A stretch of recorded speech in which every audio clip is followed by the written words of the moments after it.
আপনি কি জানেন রাশিয়ার বিশাল জমিনে লাখ লাখ মুসলিম বাস করে? হ্যাঁ, এই রাশিয়া, যাকে অনেকে মনে করেন অর্থোডক্স খ্রিস্টানদের দেশ, সেই দেশে ইসলাম দিনের পর দিন শক্তিশালী হয়ে উঠছে। কিন্তু প্রশ্ন হলো, কিভাবে?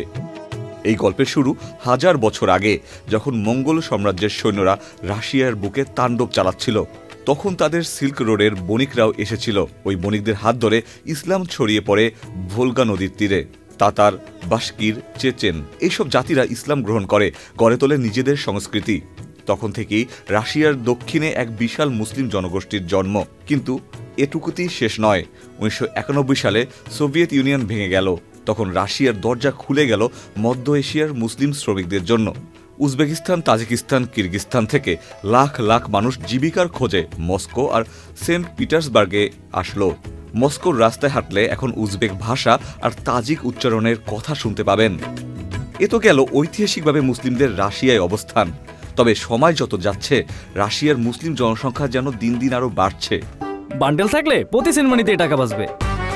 বিকাশ সেনমানি বান্ডেল কিনে জিতুন প্রতি লেনদেনে। বর্তমানে রাশিয়ার মোট জনসংখ্যার প্রায় 15% মুসলিম। কয়েক বছর আগেও এই সংখ্যা ছিল 10%। কিভাবে রাশিয়ায় বাড়ছে মুসলিম জনসংখ্যা? এর একটি বড় কারণ হলো জন্মহার। রাশিয়ার খ্রিস্টান পরিবারে যেখানে 1 বা 2টি সন্তান হয়, মুসলিম পরিবারে 3 থেকে 4 জন সন্তান খুবই সাধারণ। এছাড়াও সাধারণ রাশিয়ানরা ইসলামের প্রতি অনেক কৌতূহলী হচ্ছে, ফলে মুসলিমদের সংখ্যা স্বাভাবিকভাবেই বাড়ছে। আপনি যদি এই ম্যাপটি লক্ষ্য করেন, তাহলে দেখবেন রাশিয়ার বিশাল একটি অংশ মুসলিম জনগোষ্ঠীতে পরিপূর্ণ। রাশিয়ার গ্র্যান্ড মুফতি রাভিল গেইনুদ্দিন বলেছিলেন, 2034 সালের মধ্যে রাশিয়ায় প্রায় 30% মানুষ মুসলিম হবে। অনেকে এই সংখ্যা নিয়ে তর্ক করে, কিন্তু এটা সত্যি। ইসলাম রাশিয়ার সমাজে আগের চেয়ে অনেক দৃঢ়ভাবে দাঁড়িয়ে গেছে। এছাড়া রাশিয়ার রাজনীতিতেও মুসলিমদের প্রভাব দিন দিন বাড়ছে।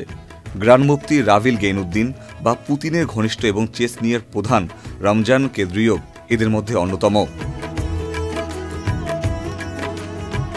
আজ মস্কোতে নতুন নতুন মসজিদ উঠছে, চেচনিয়ায় ইসলামিক শিক্ষা কেন্দ্র বাড়ছে, আর তাতারস্তানেও ইসলামিক রেনেসাঁস চলছে। রাশিয়া মানে শুধু বরফ আর ভদকা নয়, রাশিয়া মানে এক প্রাচীন মুসলিম ইতিহাস আর নতুন প্রজন্মেরও গল্প। Ikhtiyar Ferdous, channel I.